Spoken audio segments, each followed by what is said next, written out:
오늘 본문 말씀은 고린도전서 2장의 말씀입니다. 제가 봉독하도록 하겠습니다.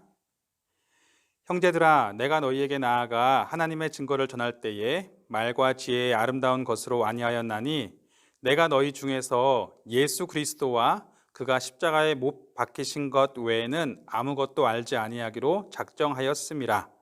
내가 너희 가운데 거할 때에 약하고 두려워하고 심히 떨었노라.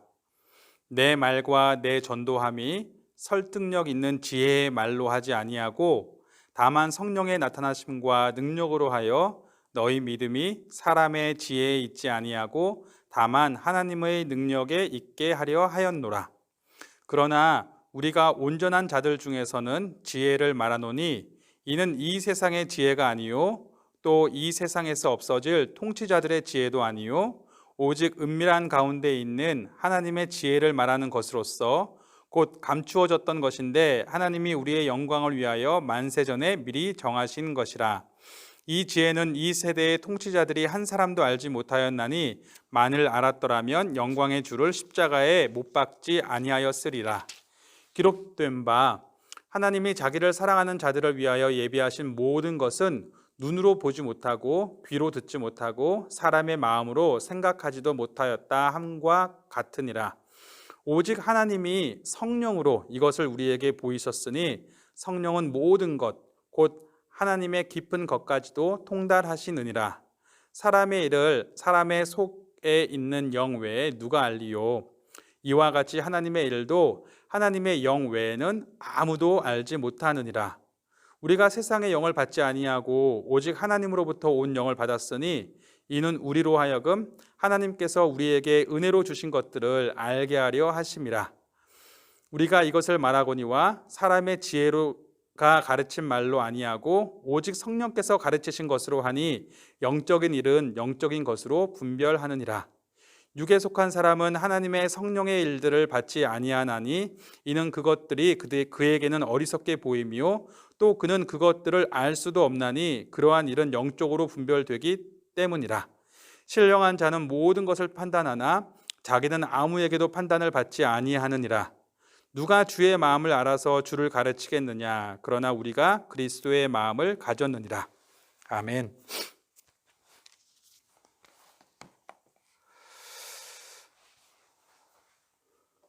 가끔은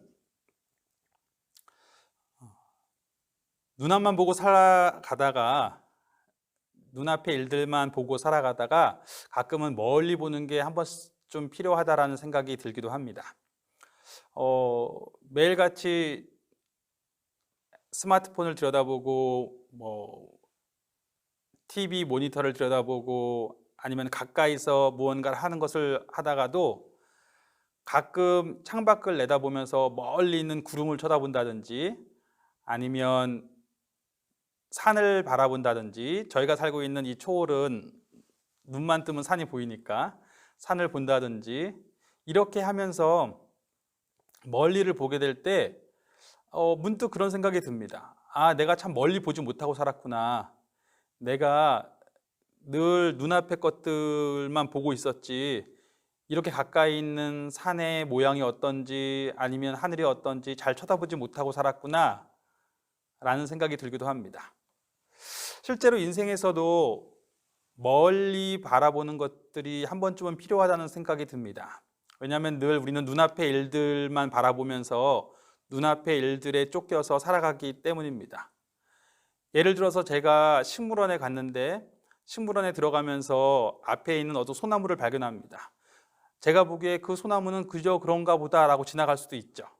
하지만 제가 만약에 그 식물원 전체의 구조를 안다면 제가 그냥 그저 그렇다고 여겼던 그 소나무가 그 식물원에서는 유일한 소나무라는 것을 알게 될 수도 있는 거죠. 그렇다면 제가 그 소나무를 그렇게 쉽게 지나치진 않았겠죠. 충분히 그 의미를 음미하고 그것을 살펴보고 나서는 지나갔을 것입니다. 어쩌면 우리 삶에 있어서도 우리는 늘 눈앞의 일들을 쫓아 살아가다 보니까 멀리 바라보는 관점을 조금은 소홀히 하지 않았나 생각해 보게 되기도 합니다.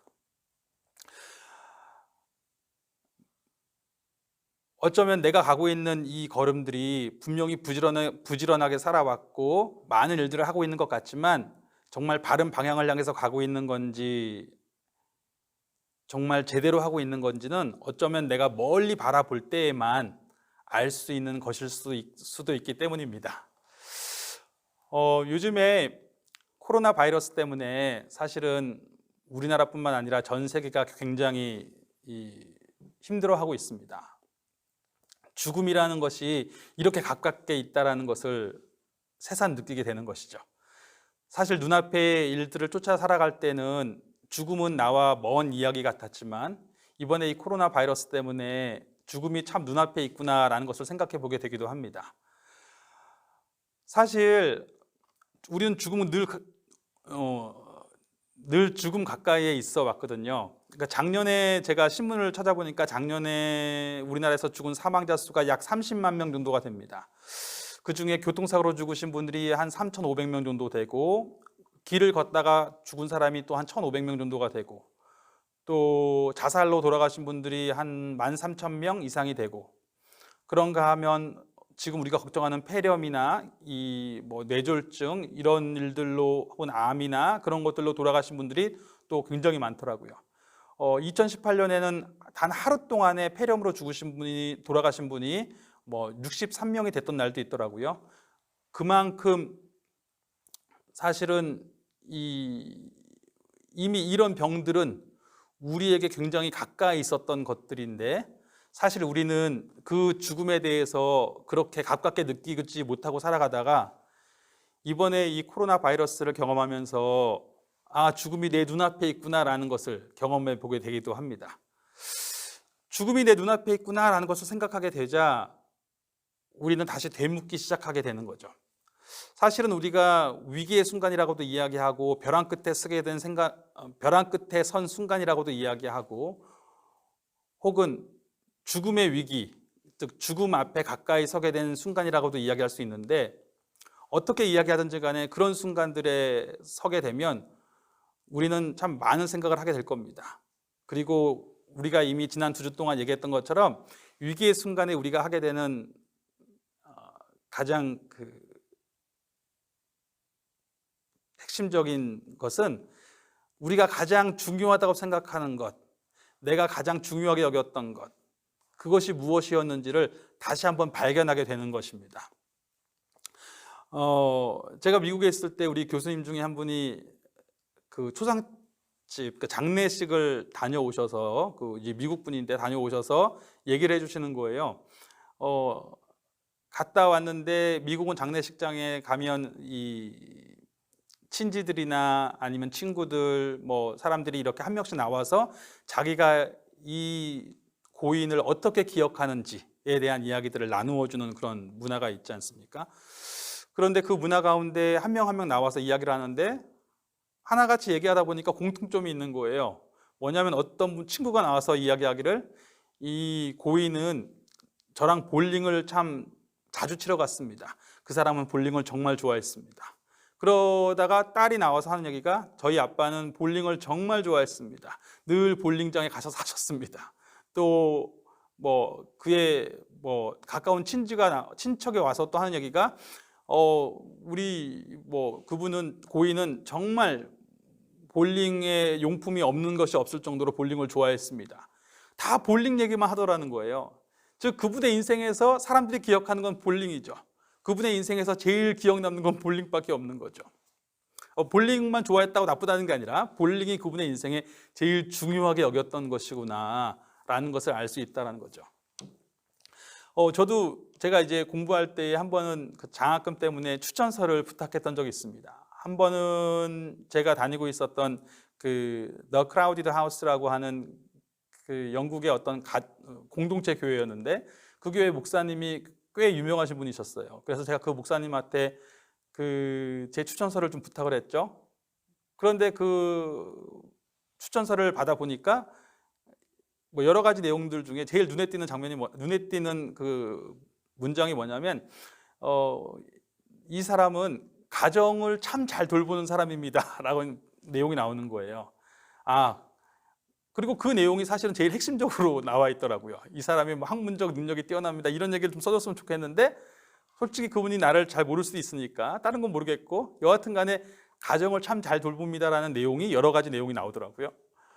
그러다가 제가 또 우리 지도 교수님한테도 추천서를 써달라고 부탁을 드렸습니다. 그런데 받아봤더니 그분도 이런저런 내용을 얘기하는데, 그 중에서 또 핵심적으로 다루는 내용이 뭐냐면, 이 사람은 그 가정을 참 잘 돌보고 있습니다.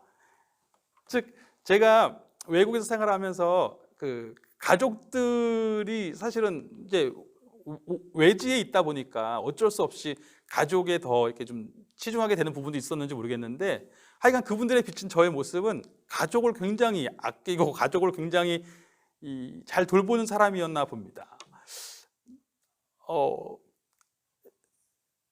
그러니까 제가 말하고자 하는 바는, 그냥 저라는 사람이 그때 그 당시에는 가족이라는 것이 저의 삶의 가장 중요한 부분이었나 봐요. 저 자신은 그것을 인식하지 못하고 있었는데 남들이 보기에는 그렇게 보였었나 봅니다. 즉, 사실은 우리는 눈앞의 일들을 쫓아 살아가다 보면 내가 무엇을 가장 중요하게 여기고 무엇에 치중하여 살아가고 있는지를 잘 알지 못할 때가 많습니다. 그런데 어느 위기에 봉착하게 되면, 혹은 삶의 끝에 있다고 여겨졌던 어떤 죽음의 위기들이 내 눈앞에 있다는 것을 경험하게 되면, 사실은 우리가 다시 한번 생각해 보게 되는 거죠. 초상집에 자주 가라고 성경에서 가르치는 것도, 죽음이 이렇게 가깝다라는 것을 경험해 보고 나면 내가 지금 가장 중요하게 여기고 있는 것이 무엇인가, 나의 인생에서 남는 것이 하나 있다면, 사람들이 이 사람이 죽고 났을 때에 이 사람에 대해서 평가를 할 것인데, 내가 죽고 났을 때에 내가 죽고 난 후에 사람들이 나의 인생에 대해서 평가를 할 것인데, 그때에 나의 인생에서 남게 되는 것이 무엇일까? 이것들을 다시 한번 물어보게 되는 계기가 될 수 있기 때문에, 그럼으로써 나의 삶의 방향이 맞는지 다시 한번 돌아볼 수 있는 계기가 되기 때문에 초상집에 자주 가라라는 이야기도 나오는 것 같습니다. 저희가 이제 지난 2주 동안에는 영상으로만 예배를 드릴 수 있었고, 또 오늘부터는 영상으로 들으시는 분도 계시고, 또 몇몇 분은 필요에 따라서 함께 모여서 저희가 예배를 같이 드리는 분들도 계십니다. 그런데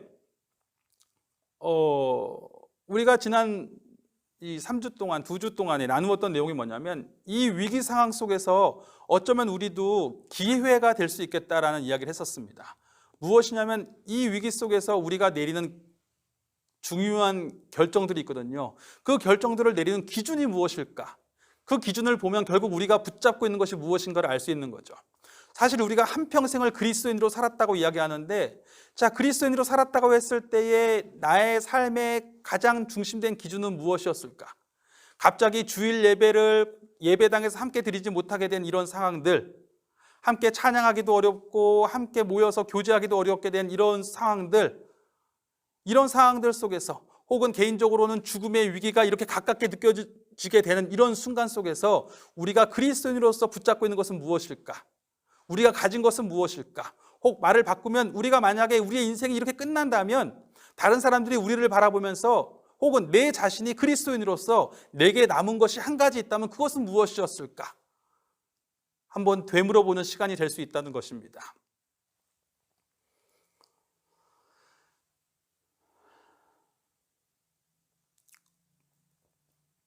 우리가 첫째 주에는 주일에 대한 이야기를 한번 나누었었습니다. 우리가 그리스도인으로서 가진 것이 무엇이었을까? 갑자기 주일날 예배실에서 함께 모이지 못하게 되자 이 상황이 너무 난감한 거예요. 이것을 어떻게 받아들여야 될까? 우리가 가진 것이 정말 주일이었을까? 어쩌면 우리가 그리스도인으로서의 한평생을 살다가 어느 날 생을 마감하게 될 때에는, 만약에 우리가 가진 것의 핵심이 주일이었다면 더 이상은 주일을 지키지 못하잖아요. 그렇게 죽고 나면 더 이상은 주일을 지키지 못할 텐데 어떻게 해야 될까? 주일이 굉장히 중요한 것이지만 우리가 가진 것의 핵심은 결국 주일이 아니었구나라는 것을 다시 한번 묻게 되는 시간이 되기도 했었습니다. 오해하지 마세요. 주일날 예배실에서 함께 모이는 것은 굉장히 중요합니다. 그러나 그것 자체가 목적이기 때문이 아니라, 그것 자체가 우리가 붙잡고 있는 핵심이기 때문이 아니라, 우리가 가지고 있는 핵심을 온전히 이루어지는 데에 이 주일이 주일의 전통이 굉장히 중요하기 때문에 그것을 지킨다는 것입니다. 하나님이 그렇게 우리에게 주신 무언가가 있는데 그것을 누리는 데에 굉장히 중요하기 때문에 하나님이 하나님의 백성에게 7번째 날에 쉬는 전통을 주셨다는 것입니다. 그러면서 우리가 얘기한 것이 있죠. 그러면 우리가 가진 핵심적인 것이 무엇일까? 결국 주일이 바라보고 있는 것이 무엇일까? 그것은 바로 그리스도인의 생명이다. 그리스도인의 생명. 죽음의 순간이 와도 그리스도인으로서 한평생을 살다가 죽음의 순간이 오면 더 이상 주일은 지키지 못하겠지만 그 죽음 이후에도 계속되어질 것이 있죠. 내가 한평생 지키고 왔고 혹은 살아있는 동안에도 주일을 못 지키는 순간도 있을 수 있겠지만 여전히 나에게서 뺏을 수 없는 그리스도인의 정체성이 있죠. 그것은 무엇이냐면 내 안에 예수 그리스도의 생명이 있다는 것입니다. 예수 그리스도의 생명이 내 안에 있다는 것입니다. 주일은 우리가 왜 지키냐면 결국 그 생명을 생명답게 누리기 위해서 지키는 것입니다. 그리스도인의 생명을 우리가 지키는 데에 우리에게 주어진 생명을 가지고 살아가는 데에 아직 육체의 옷을 입고 살아가다 보니까 그 생명이 있음에도 불구하고 그 생명을 온전히 누리지 못하는 사람들도 있습니다. 그 생명을 어떻게 누려야 될지 또 그 생명이 태어나고 나서 성장해야 되는데 그 성장하는 과정을 아직 혼자 힘으로 하기 힘든 경우들도 있습니다. 그런 경우에 하나님께서 이렇게 공동체가 주일날 함께 모이게 하심을 통해서 공동체 속에서 돌봄을 받게 하시는 거죠. 어떤 분은 아직 혼자서 기도할 힘이 없고 어떤 분은 아직 혼자서 말씀을 이해할 힘이 없고 아무리 동영상으로 요즘에 말씀을 다 볼 수 있는 상황이라고 하더라도 그 말씀 붙잡고 혼자서 기도할 만한 힘이 없고 아직은 혼자서 가족 속에서 예배를 돌보면서 가족 속에서 그 가족들을 돌보면서 예배를 주도할 수 있는, 이끌어갈 수 있는, 함께 드릴 수 있는 상황이 안 될 수도 있는 거거든요. 그런 경우에 이렇게 공동체에서 함께 예배드리는 자리를 통해서 그 생명이 생명으로 자라는 데 도움을 줄 수 있습니다. 또 그런가 하면 우리는 여전히 육체를 입고 있다 보니까 육체의 습관을 따라갑니다. 그것이 무엇입니까? 자기 소견에 옳은 대로 가는 거죠. 우리의 소견에 옳은 대로 내 생각에 옳은 대로 가려고 하는 경향이 있어요. 그런데 공동체로 모이면서 나의 생각도 있지만 나의 생각과 다른 사람도 만나게 되고 그 사람들이 함께 모여서 하나님의 말씀을 함께 보면서 하나님의 말씀 가운데서 서로 깎이고 꺾이면서 하나님의 말씀 안에서 세워져 가는, 그리고 결국 우리가 그 다른 사람임에도 불구하고 우리를 하나로 묶고 있는 핵심적 고백이 무엇인지를 다시 한번 확인하게 되는 그런 자리이기도 합니다. 그런가 하면은 하나님께서는 우리 각 사람을 부르시되 그냥 각 사람을 불러서 그 생명을 주셨다, 하나님의 나라의 생명으로 태어나게 했다라는 것만 원하시는 것이 아니라 그렇게 생명 주심은 그렇게 자라나서 하나님께서 이 땅에서 원하시는 백성의 삶을 살기를 원하신 거거든요. 하나님께서 이 땅에서 주시길 원하셨던 어떤 삶을 살기를 원하시는 건데 그 하나님의 군대라고 이야기할 수 있는 삶, 하나님의 백성이라고 이야기할 수 있는 그 삶을 누림에 혼자가 아니라 함께함으로 누릴 수 있는 하나님 나라의 사역을 감당하기를 원하셨던 것입니다. 그래서 분명히 나에게 주어진 이 그리스도의 생명이 그리스도의 생명의 의도대로 살아갈 수 있게 하는데 주일의 전통이 필요하기 때문에 우리가 모였다라고 이야기하는 것입니다. 그런가 하면 지난주에는 어떤 이야기를 했어요? 우리는 성경이 우리가 가진 것의 핵심이라고 생각하고 살아갑니다. 그렇죠. 굉장히 중요한 성경입니다. 그러나 자칫 우리가 이 성경 자체에만 매몰되어서 이 성경책을 읽으면서 아이고 내가 성경 말씀을 지켰네 못 지켰네, 성경 말씀을 제대로 이해했네 이해하지 못했네, 지식적으로 알고 있네 모르고 있네, 이런 성경책에만 매여 있으면 자칫 성경이 진정으로 의도한 바를 놓칠 수도 있다라는 이야기를 했던 것입니다. 하나님이 성경을 주신 것은 그 성경책만 붙잡고 있으라고 주신 것이 아니라 그 성경책을 통해서 하나님이 약속하신 바 그리스도의 생명을 가지고 살아가라고 주셨다는 것입니다. 우리가 신약성경에서 발견하게 되는 그리스도의 제자들, 예수님의 제자들 혹은 바울, 많은 그리스도인들의 모습을 볼 때 그들은 우리가 가지고 있는 신약성경을 가지고 있지 않았습니다. 그렇죠. 그들에게 구약성경이 있었을지라도 우리가 가지고 있는 것처럼 신구약 완성된 성경을 가지고 있었던 것은 아니에요. 그러면 그들에게는 만약에 성경 자체가 그들의 정체성의 핵심이라면 그들은 지금 그 핵심이 없는 것 아닙니까? 그러나 그들은 그렇지 않았어요. 자신들에게 분명히 가진 것이 있다라고 여겼습니다. 그것은 무엇이냐면 그리스도의 생명이었어요. 하나님이 구약에서 약속하신 대로 그들 가운데 성취하여 주신 그리스도의 생명이 이제 그들 가운데 들어왔음을, 이 계심을 그들이 인정하게 된 것이고, 그렇게 살아간 삶의 내용을 하나님이 또 다시 말씀이 되게 하셔서 신약성경이 되게 하신 것입니다. 우리가 신약성경을 읽게 되면서 혹은 구약성경을 읽게 되면서 성경 전체를 통해서 우리가 찾아야 될 것은 하나님의 생명으로 살았던 사람들의 이야기요, 그 생명을 주시겠다는 하나님의 약속이요, 결국 그것을 통해서 나도 지금 내가 그 약속대로 예수 그리스도를 주로 고백했을 때에 예수 그리스도의 그 생명이 내 안에 계심을 나도 확신하고 나도 그것을 이해하고 이제 그 생명으로 살아갈 수 있게 하시기 위해서, 살아갈 수 있도록 하시려고 하나님께서 우리에게 이 성경책을 주셨다는 것입니다. 결국은 생명을 위한 것이라는 것입니다. 그러면 우리가 가진 것 또 한 번 더 물어봐야 되겠죠. 우리가 주의를 이야기했고 성경을 이야기했습니다. 그렇다면 우리가 가진 것, 그리스도인으로서 우리 안에 있는 것, 우리 안에 가장 핵심된 것, 그것은 무엇일까요? 이미 얘기한 것처럼 우리가 가진 핵심이라고 여기는 또 다른 것이 있다면 무엇일까요? 기도 어떻습니까?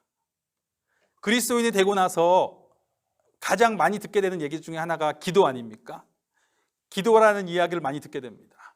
그리스도인이 되었다면 당연히 기도 생활을 해야 되고, 때로는 사람들 앞에 나가서 대표 기도도 할 줄 알아야 되고, 또 이 기도의 능력이 무엇인지 알아야 되고, 날마다 일정한 기도 생활을 하고 있어야 되고, 이러한 부분들이 우리에게 늘 들려오는 이야기입니다. 즉 그리스도인은 기도하는 사람이어야 된다. 그런데 이 말이 굉장히 부담스럽게 다가오기도 합니다. 그리스도인은 기도하는 사람이어야 된다. 그런데 저는 어떻게 기도해야 될지 아직 모르겠습니다. 기도할 때 어떤 순서로 기도할지, 어떤 말을 해야 될지 저는 아직 훈련받지 못했습니다라는 이야기를 하게 되는 거죠. 그런가 하면 어떤 분들은 방언으로 기도하는 것 같고, 어떤 사람들은 알아듣는 지각 있는 언어로 이야기하는 것 같습니다. 어떤 분들은 통성으로 기도해야 된다고 이야기하고, 어떤 분들은 침묵으로 기도해야 된다고 이야기합니다. 어떤 분들은 그냥 수시로 조금 기도하면 된다고 이야기하고, 어떤 분들은 집중적으로 오랜 시간을 기도해야 된다고 이야기합니다. 그 어떤 것도 감히 틀리다고 말하기 어려운 부분들입니다. 그런데 그 부분들을 그냥 듣고만 있으면 나 언제 저런 기도를 할 수 있을까라는 생각이 들기도 하는 거죠. 그리고 대표 기도를 시키는 것이 너무 부담스럽게 여겨지기도 하는 것입니다. 대표 기도는 둘째치고 저 혼자 있을 때에도 기도하는 것을 어떻게 시작해야 될지 모를 때도 있는 것입니다. 기도가 핵심이라면, 우리가 가진 것의 전부라면 기도하지 못하는 나는 굉장히 치명적인 위기에 봉착한 것입니다. 그러면 이 기도를 어떻게 이해해야 될까요? 오늘 우리가 읽은 본문 말씀은 고린도전서 2장의 말씀이에요. 이런저런 내용이 쭉 나오는 것 같습니다. 바울이 고린도 교회에 보낸 편지의 내용인데 이런저런 내용이 쭉 나오지만 전체의 내용을 핵심적으로 말하면 바울은 지금 두 종류의 지혜를 비교하고 있습니다. 두 종류의 삶의 모습을 비교하고 있어요. 한 종류의 삶은 사람의 지혜, 그럴듯한 말 혹은 수사적인 말, 어떤 사람의 논리적인 구조를 이해하는, 그것을 의지하는 그런 사람의 모습을 이야기합니다. 또 다른 한편으로는 성령의 지혜, 성령의 인도하심, 성령의 가르치심을 의지하는, 성령의 나타나심과 능력을 의지하는 사람의 모습을 이야기합니다. 즉 동일한 사람이 있는데 이 사람이 육신의 지혜를 의지할 수도 있고 성령의 지혜를 의지할 수도 있다는 것입니다. 바울 자신은 고린도 교회에 전도하면서 자신이 육신의 지혜를 최대한 의지하지 아니하고 성령께서 인도하시는 그 지혜를 의지해서 말씀을 전하려고 하였다. 너희들에게 내가 알고 있는 이 그리스도의 도를 오직 성령의 나타나심으로 전하려고 하였다라는 이야기를 하고 있는 것입니다. 아니, 왜 같은 사람인데 언제는 육신의 지혜를 의지하는 사람이 될 수도 있고 왜 같은 사람인데 성령의 지혜를 의지하는 사람이 될 수도 있는 것입니까? 무엇이 이 둘을 갈라놓은 것일까요? 제가 12월 말부터 갑자기 이석증이 오면서 몸이 좀 힘들어졌고, 그러고 나서 한동안 어지럼증이 쉽게 가지 않아서 이석증처럼 어지러운 것도 있었지만 그 이후에는 또 정신이 아득해지는 경험들이 몇 번 왔었습니다. 그렇게 몸이 안 좋다라는 느낌이 오기 시작하니까 몸에 대해서 살짝 걱정이 되기 시작하는 거예요. 자연스럽게 먹는 음식에 신경 쓰게 되고, 자연스럽게 내가 운동을 너무 안 했구나라는 생각도 하게 되고, 그러면서 하나하나 제 몸을 챙기기 시작하게 되었습니다. 그렇게 몸을 챙기다가 보니까 며칠 전에도 그렇게 아침에 일어나서 무엇을 먹을까 라고 생각을 하면서 내가 운동을 오늘 어떻게 하면 할 수 있을까 이런 생각도 하게 되고, 혹시 내 육체가 지금 필요한 것이 있는데, 내 육체가 원하는 것이 있는데 내가 그것들을 채워주지 못하고 있는 것은 없을까라는 이런 생각을 좀 하게 되더라고요. 내 육체가 건강하기 위해서 필요한 것들, 내 육체가 보다 효율적으로 살아가기 위해서, 능력 있게 살아가기 위해서 필요한 것들이 있을 텐데, 분명히 채워져 있어야 될 부분이 있을 텐데 혹시 육체가 원하는 것들을 내가 채워주지 못한 것은 없을까라는 생각이 정말 들더라고요. 그래서 제가 그것들을 채우고 있는 가운데 문득 성령님께서 그런 마음을 제 안에 주시는 거죠. 너에게는 육체의 생명만 있구나. 육체의 생명이 있으니까, 육체의 생명만 있으니까 이 육체의 소욕 중에 내가 채우고 있지 못한 것은 없는지를 계속 생각하게 되는 거죠. 무슨 말이에요? 제가 육체의 소욕에 대해서 걱정하는 이유가 무엇입니까? 제가 육체가 있다는 걸 제가 인정하고 있는 거죠. 제가 분명히 저의 육체가 분명한 실체로서 있다는 것을 제가 알고 있고 인정하고 그것을 이해하기 때문에 누가 말하지 않았고 먼저 누가 이야기하지도 않았는데 혼자 알아서 나는 육체가 있다는 걸 내가 알고 있으니까 내 육체에 뭔가 필요한 것이 빠진 것은 없을까? 내가 먹어야 되는 것이 있는데 먹지 않은 것은 없을까? 내가 해야 되는 일은 있는데 하지 않은 것은 없을까? 내가 건강하기 위해서, 나의 삶을 효율적으로 살기 위해서 채워져야 하는 부분들이 있는데 혹시 채워지지 못한 부분이 있지는 않을까? 다 고민을 하는 거죠. 왜요? 내 육체가 살아있다는 것을 내가 인정하기 때문에. 그런데 내가 그만한 관심으로, 솔직하게 목회자임에도 불구하고 그만한 관심으로 성령님에 대해서는 고민하지 않는 거죠. 하나님이 지금 원하시는 바가 있는데, 성령께서 원하시는 바가 있는데 내가 그것을 충분히 채워드리고 있는 것일까? 혹시 성령께서 지금 내 안에서 건강하게, 이런 표현이 이상할지 모르겠지만 내 안에서 건강하게 살아계셔서 역사하셔야 되는데 그가 원하시는 부분들이 있는데 내가 그것을 놓치고 있지는 않을까라는 고민들, 내가 지금 채워야 되는 부분들이 있는데 채우지 못한 부분이 있지는 않을까? 성령께서 원하시는 소욕이 있는데, 바라시는 바가 있는데 제가 그것들을 제대로 채우고 있는가라는 고민은 사실은 거의 하지 않고 살아가고 있는 거죠. 왜 그럴까? 왜 나는 그러는 걸까라고 생각해 보니까 이유는 단 하나입니다. 뭐냐면 지금 성령께서 내가 육체에 대해서 그렇게 인정하는 것처럼 성령께서 내 안에 생생한 인격적 실체로 계신다는 것을 충분히 이해하지 못하고 있는 거예요. 결국 성령께서 내 안에 계신다는 것을, 내 안에 정말 살아계셔서 생생하게 인격적 실체로서 나와 함께 하시는 하나님이 나와 함께 하시는 분으로서 계신다는 것을 내가 온전히 이해하면, 그것을 온전히 이해하고 그것을 온전히 의식하면 정말 나의 삶은 자연스럽게 그것을 의식하고 이해하는 방향으로 흘러갈 수밖에 없는데, 내가 그것을 의식하지 못하고 이해하지 못하기 때문에 나의 삶의 방향이 자연스럽게 그렇게 흘러가지 않는 거예요. 마치 성령님이 없는 것처럼, 성령님은 마치 그냥 도구인 것처럼, 그렇죠? 내가 어떤 하나님께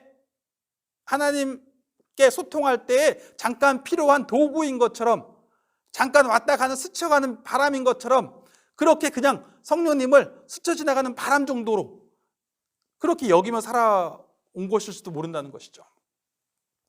그렇기 때문에 사실 성령님에 대해서 그렇게 성령의 소욕에 대해서 그렇게 염려하지 않고 신경 쓰지 않는 거죠. 그러나 내가 분명히 성령께서 지금 내 안에 분명한 인격적 실체로서 살아계신다는 것을 내가 인정한다면 저의 모습은 달라질 수밖에 없는 것입니다. 예수님께서 성령님을 보내실 때에 약속하실 때 이런 말씀하셨죠. 이미 들어보신 적도 있으시겠지만 다른 보혜사를 보낸다고 요한복음에서 말씀하시잖아요. 그때 이 다른 보혜사라고 말씀하실 때 이 다른이 헬라어로 두 가지 종류가 있죠. 알로스랑 헤테로스가 있는데 이 알로스는 둘 다 다르다는 뜻이에요. 다른 존재예요. 알로스도 다르고 헤테로스도 다른데 알로스는 다른 존재는 다른 존재인데 그 본성에 있어서는 같은 거예요. 그 본성에 있어서는 완전히 같은데 다른 존재. 헤테로스는 그 본성도 완전히 다른 존재예요.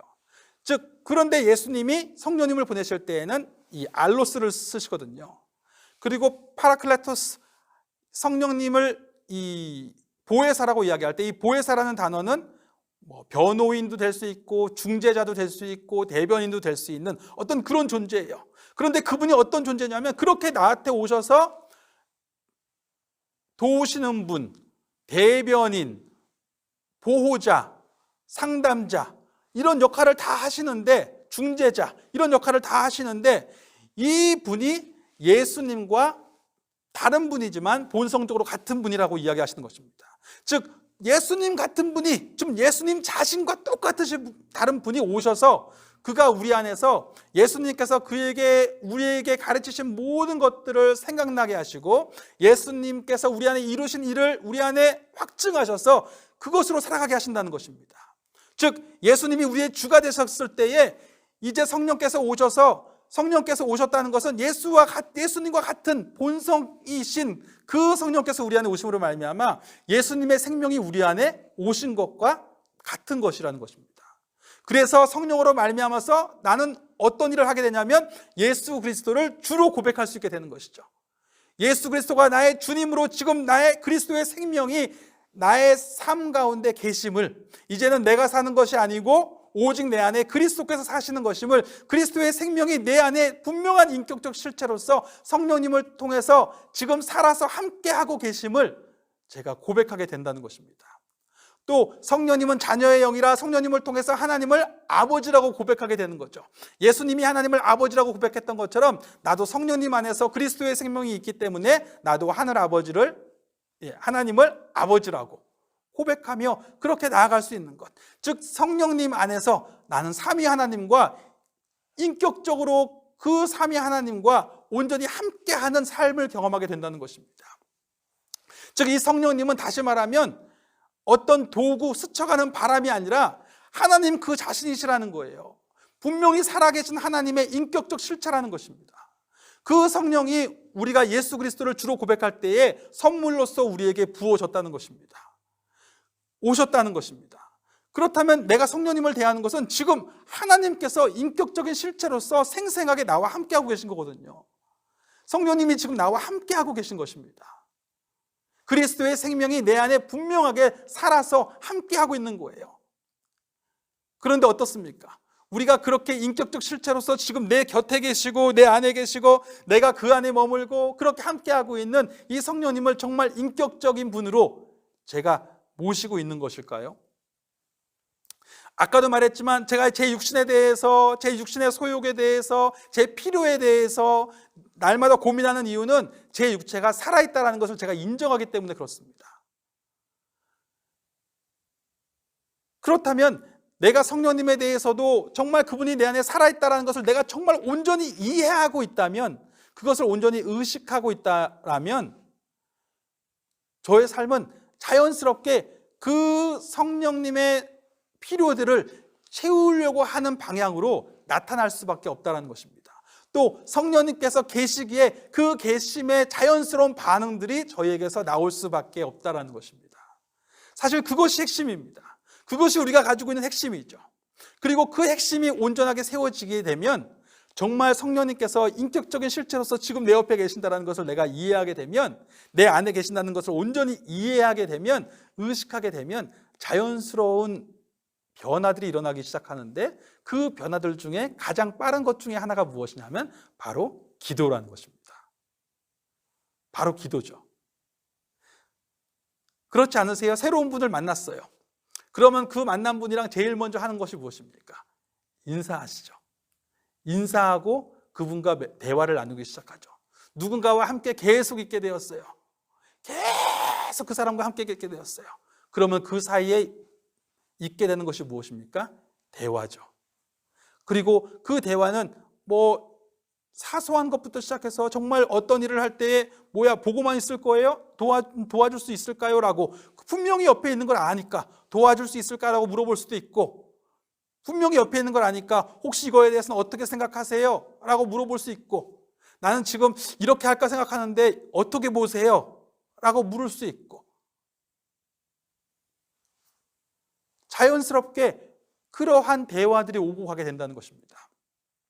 그리고 그런 대화들을 성경은 기도라고 이야기하는 것입니다. 어떻습니까? 성령님과 인사라도 나누셨습니까? 성령님이 분명한 인격적 실체로 지금 나와 함께 계시는데, 내 안에 계시는데, 저는 아침에 일어나서 눈 뜨면서 성령님은 내내 나와 내가 예수 그리스도님을 주로 고백한 이후로 하나님께서는 약속하신 대로 성령님을 주신 거거든요. 그리스도의 생명을 내 안에 주셨거든요. 그것이 약속이기 때문에 내가 그리스도를 주로 고백했을 때 분명히 그리스도의 생명이 성령님 안에서 내 안에 오신 거거든요. 그런데 그 성령님을 인격적 실체로 나와 함께 하시는 성령님께 아침에 일어나서 인사는 하셨습니까? 오늘 아침에 일어나셔서 성령님 안녕하세요 라고 인사는 하셨습니까? 안 하셨다면 지금 한번 인사해 보시죠. 성령님 안녕하세요.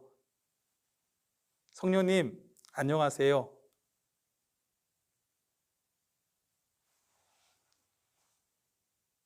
지금 나와 함께 하시는 성령님께 그분이 정말 인격적 실체로서 나와 함께하고 계신다는 것을 온전히 이해해야만 하는 것입니다. 그리스도인의 삶에서 가장 중요한 것이 하나 있다면, 이미 내가 정말 하나님의 약속을 받아들여서 예수 그리스도를 주로 고백했다면 우리가 분명하게 받아들여야 되는 것, 분명하게 이해해야 되는 것은 무엇이냐면, 내 안에 그리스도의 생명이 지금 분명하게 살아 계신다는 것입니다. 그리고 그 생명이 성령님을 통해서 지금 내 안에 분명한 인격적 실체로서 함께 하신다는 것입니다. 이 사실을 이해해야 돼요. 이것이 그리스도인의 인생에서 어쩌면 가장 중요한 부분일 것입니다. 그리스도의 생명이, 하나님의 생명이 성령님 안에서 분명한 인격적 실체로서 지금 나와 함께하고 계신다. 이것을 이해하기 시작하면 분명히 달라질 것입니다. 예수님이 마태복음에서 22장에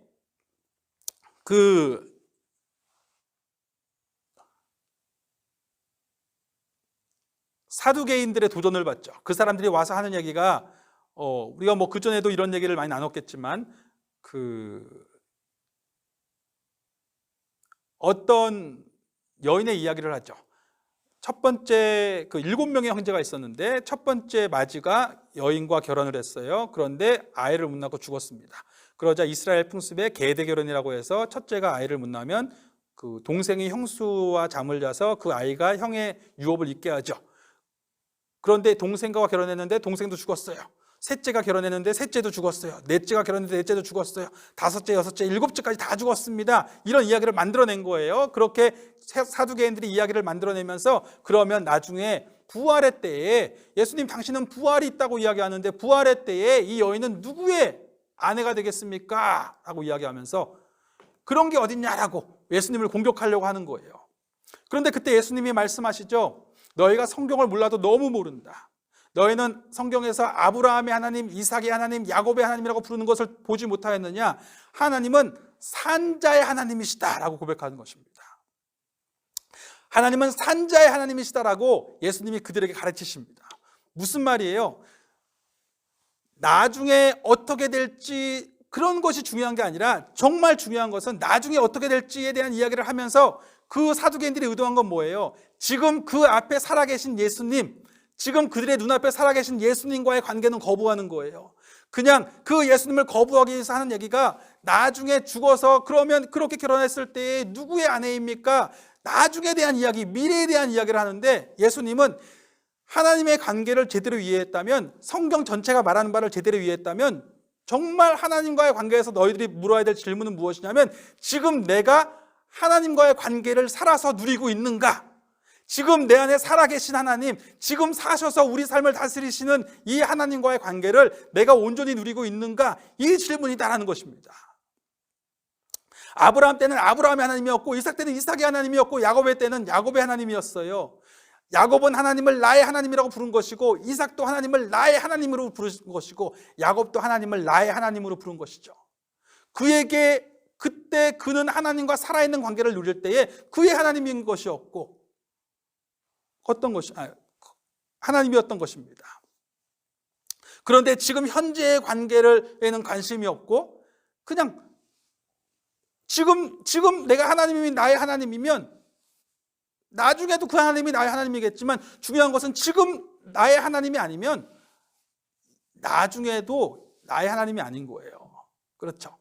지금 나의 하나님인 것이 중요한데, 그런 관계는 관심이 없고 이상한 이야기를 만들어가지고 저 미래에는 그러면 누구의 하나님이겠습니까? 라는 이상한, 지금 하나님과의 관계는 관심이 없으면서 괜히 미래의 종말적인 이야기만 하는 것입니다.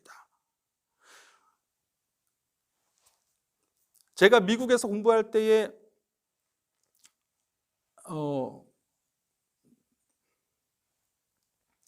제가 유학 시절 얘기를 해서 죄송합니다. 제가 얘기하려고 하는 바는 무엇이냐면, 제가 유학 가기 전에 사실은 이제 첫째를 낳기 전에 유산을 한 4번을 했거든요. 유산을 4번 하고 나서 너무너무 힘들었던 때였습니다. 그때 힘들었지만 그 시간을 지나면서 하나님이 저도 만나주시고 제 아내도 만나주시고, 그때 성령님의 임재를 너무 강하게 경험하면서 성령님이 정말 내 안에 살아계시구나, 성령님이 나와 함께 하시는구나라는 것을 매 순간 인정하게 되는 그런 마음이 정말 생겼었습니다. 그래서 매 순간마다 성령님께 묻고, 성령님을 의지하고, 성령님의 인도하심을 구하고, 그러한 모습들이 자연스럽게 나타나기 시작했고, 그러다 보니까 정말 저의 삶에 어떤 큰 변화들이 정말 일어나기 시작했거든요. 그리고 하나님도 성령님 안에서 하나님을 아버지라고 부르는 것도 너무 자연스러워졌고, 그렇게 기도하는 모습, 기도하고 그렇게 하나님께 아버지로 아뢰면서 성령님을 의지하는 모습이 제 안에 있다 보니까, 그때 만나는 사람들도 저에게서 그러한 모습들이 느껴진다라는 어떤 말씀들을 해주신 적도 있었습니다. 그런데 그때가 워낙 너무 좋았다 보니까 제가 그 이후로도 최근에도 그때의 생각이 자꾸 나는 거예요. 내가 그때 성령님과 어떤 교제를 나눴지? 내가 그때 하나님과 어떤 교제를 나눴지? 그때 내가 어떻게 신앙생활 했었지? 그런데 문득 이러한 모습을 하고 있는 제가 너무 웃긴 거예요. 제 모습이 너무 한심하다고 할까요? 부끄러운 거죠. 아니, 하나님이 죽으셨나? 성령님이 죽으셨나? 성령님이 그때에만 계셨나? 10년 전에만 계셨었나? 혹은 2000년 전에만 계셨었나? 지금 나와 함께 살아계신데, 지금도 내 안에 살아계시고, 지금 내 모습이 아무리 부족할지라도, 지금 내 모습이 내가 보기에는 얼마나 인간적으로는 연약해 보일지 모르겠지만, 지금도 여전히 그리스도의 그 생명이 나와 함께하고 계신데, 나는 여전히 과거에 내가 신앙생활을 어떻게 했는지, 과거에 성령님과 나누었던 과거의 그 뜨거웠던 만남에 대해서만 이야기하지, 지금 내 안에 계신 성령님과는 교제하려고 하지 않는 거예요. 생각해보니까 지금 교제를 하지 못하는 것, 지금 내 안에 계신 성령님을 인정하지 못할 때에 과거 얘기하고 미래 얘기하고 그런 얘기를 하더라고요. 괜히 종말 때에는 하나님과 하나 되어서 살아가게 될 것입니다, 이런 얘기나, 아니면 과거에 내가 그렇게 뜨거웠고 하나님의 임재를 경험했다라는 얘기나 하는 것이지, 어쩌면 지금도 살아계시고 어제나 오늘이나 내일이나 동일하게 지금 나와 함께하고 계신데, 그 하나님께 지금 내가 나아가서 그 하나님을 인정하고 그 성령 하나님께 의지하고 그 성령 하나님의 인도하심을 구하고 그 성령 하나님과 함께할 생각을 하지는 못하고 있더라는 것입니다. 왜 쉬지 말고 기도하라고 하는 것입니까? 쉬지 말고 기도하라는 말은 정말 쉬지 말고 기도하라는 어떤 율법적인 의무를 주는 것이 아닙니다. 그리스도에는 쉬지 말고 기도해야 된다라고 말하는 것처럼 어떤 의무를 지어주려고 하는 것이 아니라 지금 내가 그리스도의 생명과 지금 성령님과 분명하게 동행하고 있기 때문에 쉬지 않고 그분과 대화를 나눌 수밖에 없는 거죠. 쉬지 않고 기도할 수밖에 없는 것입니다. 지금 내 옆에 계신데, 지금 내 안에 계신데, 내가 지금 내 안에 분명한 인격적 실체로서 계신데 내가 그분의 의중을 살피지 않을 수 없고 그분의 원하심이 무엇인지를 묻지 않을 수 없고 그분께 인사하지 않을 수 없고 아침에 일어나서 그분에게 인사하지 않을 수 없고 잠자기 전에 그분께 인사하지 않을 수 없고 무슨 일을 할 때마다 내가 뜻하는 바가 있을지라도 성령님은 어떻게 생각하시는지 묻지 않을 수 없고 내가 일을 하는데 바로 옆에 계시니까 도와달라고 말하지 않을 수가 없고 내가 이 일을 하는데 특별히 그리스도인으로서 이 삶을 살아가는데 내가 성령님이 함께 하시지 않으면 아버지의 뜻을 깨달을 수도 없고 그리스도의 생명을 가질 수도 없다는 것을 알진데 그분께 도움을 구하지 않을 수 없는 것이 아닙니까? 분명히 그것을 도우시려고 내 옆에 지금 같이 계신데 그리스도인의 생명으로 살아가게 하시려고 생명으로 나와 지금 함께하고 계신데 나는 정작 그분을 모른 척하고 살아가는 것은 아닙니까?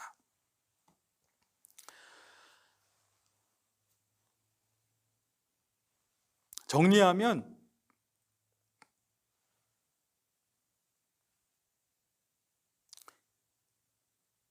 기도는 우리 안에 분명한 인격적 실체로 계신 성령님을 온전히 이해하고 그가 정말 나와 함께하고 계신다는 것을 온전히 의식하게 되면서 자연스럽게 나오는 표현이라는 것입니다. 자연스럽게 나타나게 되는 모습이라는 것입니다. 그 기도는 어떤 언어, 어떤 시간, 어떤 장소, 주일날 교회 가서 회개 기도해야지, 이번 주일날 교회 가서 기도 좀 많이 해야겠다, 이렇게 되는 것이 아니라 지금 내 곁에 계신 주님을, 나와 함께 계신 주님을, 성령님을 인정하게 되면서 자연스럽게 나오는 삶의 모습이라는 것입니다.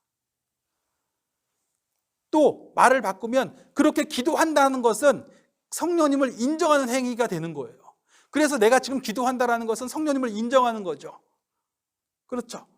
내가 육체를 인정함으로 육체의 소욕을 채울 때 어떻게 됩니까? 육체가 충만해져요. 육체가 강건해집니다. 육체가 정말 능력을 얻게 됩니다. 그것과 마찬가지로 내가 성령님이 나와 함께하고 계심을 내 안에 생명으로, 내가 지금 보이는 건 육체밖에 안 보이는 것 같지만 이 안에 성령의 생명이 내 안에 살아계심을 내가 인정하게 되면 그 성령이 필요한 것, 성령께서 필요하신 것들을 내가 채우게 되고, 그렇게 내가 기도한다는 것은 그 생명이 내 안에 있다는 것을 인정하는 행위이며, 그렇게 인정하게 되면, 그렇게 인정하면서 자연스럽게 성령의 소욕을 채우려고 하다 보면 그 생명이 충만해지는 것이죠. 이해가 되시죠? 육체로 채우려고 했을 때에는 육체가 충만해지는 것처럼 내 안에 분명하게 살아계신 성령을 내가 인정하고 성령의 필요를 채워주려고 하면 그 성령의 생명이 내 안에 충만해지게 되는 것입니다. 그러므로 성령이 충만해진다는 것, 그렇게 충만해져서 능력을 얻으면 내가 그리스도인으로서의 삶을 살아갈 힘을 얻는 거죠. 자연스럽게 성령께서 내 안에 충만하시기 때문에 늘 성령께 묻게 되고 성령께 의지하게 되고 성령의 인도하심을 구하게 되기 때문에, 성령의 가르치심을 따르게 되기 때문에 자연스럽게 하나님 나라의 삶을 살아갈 힘을 얻게 되는 것입니다. 하나님 나라의 삶을 바라보게 되고 그 삶을 하나하나 살아가게 된다는 것이죠. 그래서 하나님의 필요를 채우는 사람, 하나님께서 원하시는 삶을 살아가는 선한 일을 열심히 하는 그리스도인이 될 수 있는 힘을 얻게 되는 것입니다. 단순히 기도 많이 해, 기도 많이 하면 성령님의 충만을 얻을 거라는 말은 단순히 기도를 많이 하면, 기도의 양 이만큼 차면 성령께서 이렇게 같이 채워주시는 그런 느낌이 아니라, 성령께서 분명하게 인격적 실체로 와 계시기 때문에 기도할 수밖에 없고, 기도한다는 것은 말을 바꾸면 그렇게 오신, 나와 함께하고 계신 성령님을 인정하는 얘기이기 때문에, 인정하기 때문에 자연스럽게 그 생명이 내 안에 충만해지게 된다는 것입니다. 그 생명이 내 안에 충만할 수밖에 없다는 것입니다. 왜냐하면 내가 그 생명을 생명으로 인정하고 있기 때문에, 생명을 생명으로 분명히 이해하고 있기 때문에, 그렇게 이해하고 거기에 맞게 그 생명을 내가 먹이고, 그 생명을 먹인다는 표현이 어떨지 모르겠지만 그 생명의 필요들을 내가 채우고, 그 생명의 원하심을, 그 생명의 생명과 함께하는 삶을 살아가고 있기 때문에 자연스럽게 그 생명이 충만해지게 된다는 것입니다. 그리고 충만해짐에 그 생명께서 원하시는 삶, 하나님께서 성령의 사람으로 살아가게 하신 이 삶을 하나씩 살아갈 수 있는 힘이 생기기 시작하는 거죠.